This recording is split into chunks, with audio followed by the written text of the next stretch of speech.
asalaamaaleykum yéen ñi baaxoo si seen bi di informatique facile nuyu nañ leen bu baax di leen jaajëfal te ñu wan leen nan ngay def ba bloqué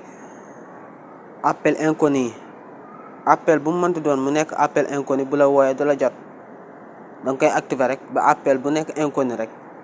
du la mën a jot loolu nan lañ koy defee da ngay ñëw si touche d'appel yi nga ñëw si ñetti tomb mooy si kaw nga dugg paramètre boo duggee paramètre da ngay dem bloquer des numéros foofu ngay dugg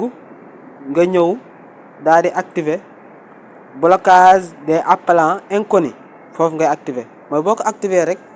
appel bu la woo mu nekk inconnu du la jot appel bu la woo mu nekk inconnu du la jot bu la neexee tamit mën ngaa ñëw fii fekkee jàpp nga numéro bi da ngay ñëw fii rek daal di composer yow ban numéro moom nga bëgg a bloquer